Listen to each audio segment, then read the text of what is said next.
বাংলাদেশ জামাত ইসলামীর তৎকালীন আমির এবং তিনি তখনও মন্ত্রী শহীদ মাওলানা মতিউর রহমান নিজামী ভাইকে আমি ফোন করে বললাম, আমাদের 8টি শহীদের কফিনের জানাজা হবে, আপনাকে থাকতে হবে।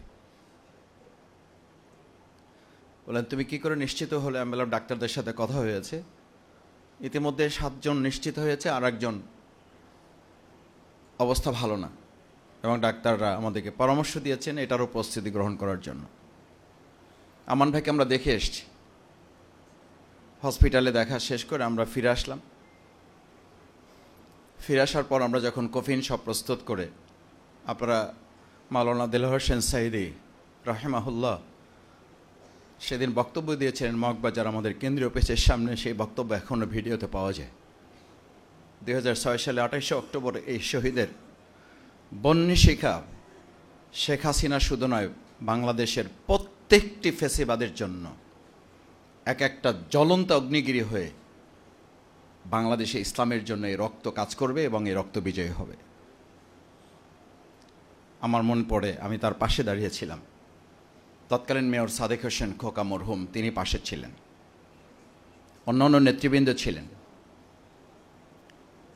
সম্মানিত ভাইয়েরা, সেই শহীদ পরিবারের সদস্যবৃন্দ এখানে আছেন। আজকে এটা ট্র্যাজেডি ঠিক, আমি আজকে শুধু শহীদ পরিবারের এই মুখগুলো দেখতে এসেছি যে ওনারা কতটা আনন্দিত। ওনাদের শহীদের রক্তের লাল দেখে ওনারা হয়তো আজকে ভাববেন, এই শহীদের রক্তের লালের উপরে আমরা আমাদের সবুজ একটা বাংলাদেশ বিনির্মাণ করতে পারি এবং পারবো। সামনে সেই সম্ভাবনা আমাদের তৈরি হয়েছে।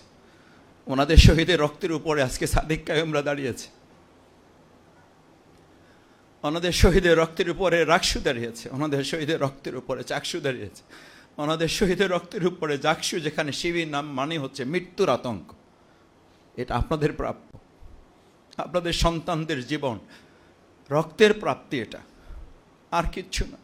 সাদিক কায়েমদের কোনো যোগ্যতা নেই, এটা সাদিক কায়েমদের কোনো প্রচেষ্টার ফসল না, এটি চট্টগ্রাম বিশ্ববিদ্যালয়ের রনির কোনো প্রচেষ্টার ফসল না, রাজশাহী বিশ্ববিদ্যালয়ের ভিপির কোনো কৃতিত্ব নাই, ইসলামী ছাত্র শিবিরের জাহিদেরও কোনো কৃতিত্ব নাই। এটা ছাত্র শিবিরের কেন্দ্রের শহীদ জাহিদ নিজে বলেছে, সে কথাটাই আপনাদেরকে বলছি। আমাদের কারো কোনো কৃতিত্ব নাই। আল্লাহর একান্ত দয়া, তার মেহেরবানি এবং আপনাদের সন্তানদের রক্তের বদলা হচ্ছে আজকের এই উন্মুক্ত মাঠে ইসলামী ছাত্র শিবির কথা বলতে পারছে না, শুধু এক বড় অর্জন নিয়ে আপনাদের সামনে আল্লাহ তাআলা আমাদেরকে হাজির হওয়ার তৌফিক দিয়েছেন।